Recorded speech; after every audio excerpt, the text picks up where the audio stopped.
Education Workshop. Our topic is observation and assessment in early childhood education. Yes, I think we should explain why teacher observes children and how assessment helps to understand their observations. For the assessment method, we can focus on 4 methods, which is checklist, anecdotal record, running record, and time stamping. We should also include the advantages, limitations, and examples so parents can understand better. And we can end with a short quiz activity to make the workshop more interesting for parents.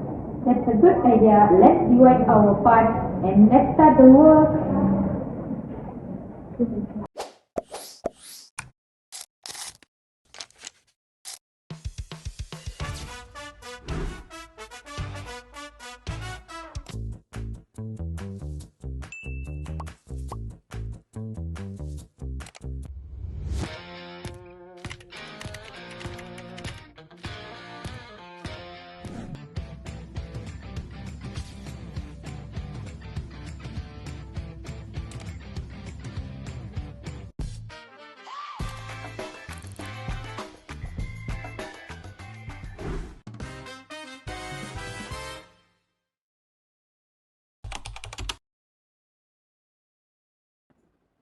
Hello everyone and welcome to today's episode.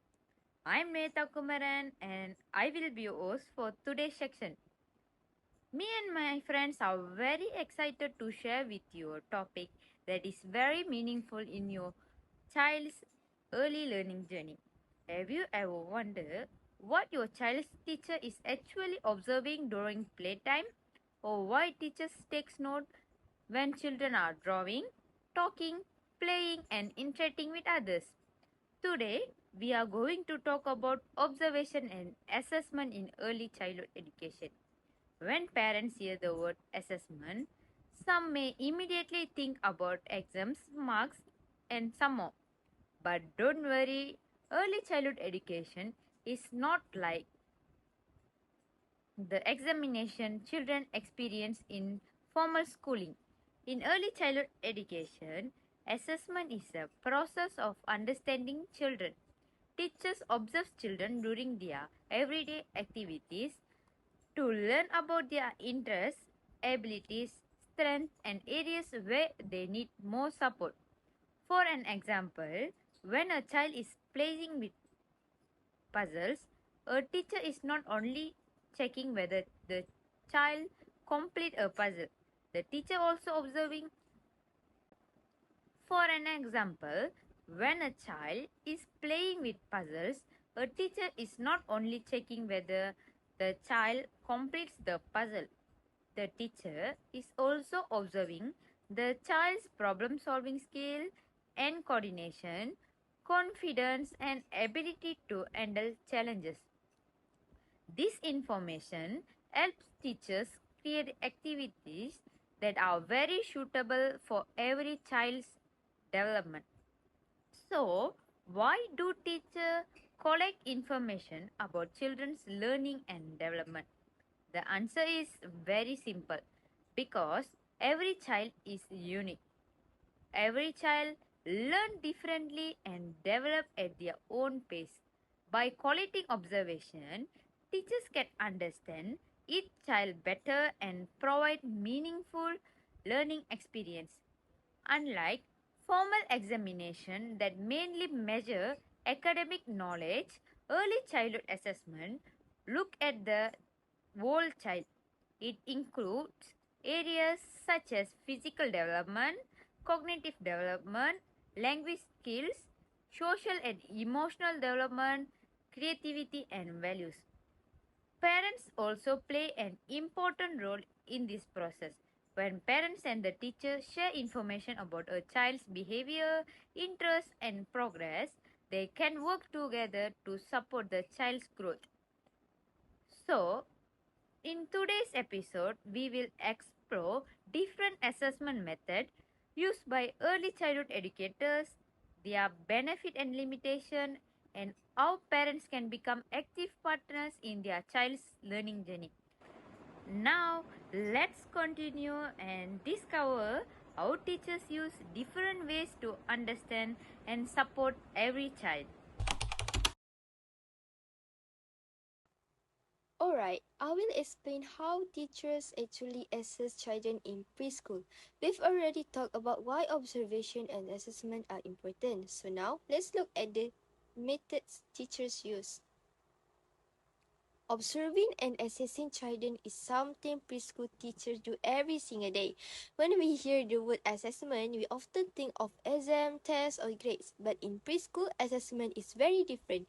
Children learn through play, exploration, talking, singing, drawing, and interacting with others. So, teachers assess them by carefully observing these everyday activities.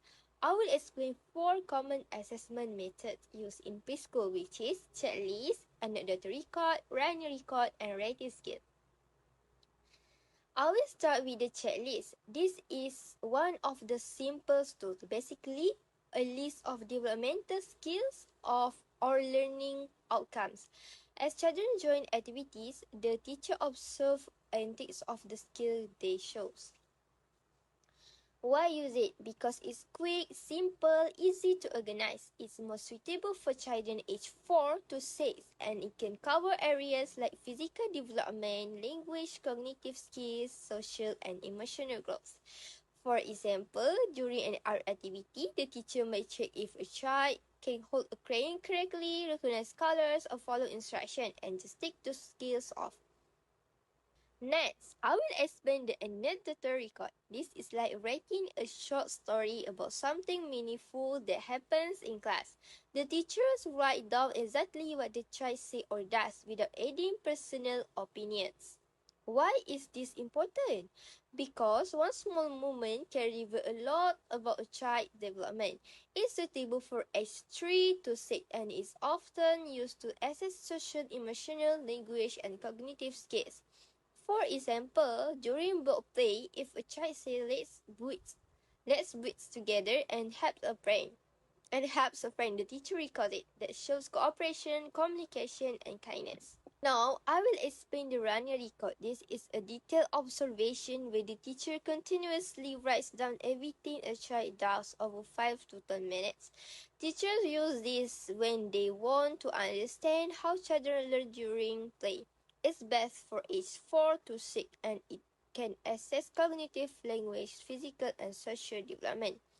For example, during puzzle time, the teacher observes one child from start to finish, noting how they choose pieces, solve problems, ask for help, and complete the puzzle.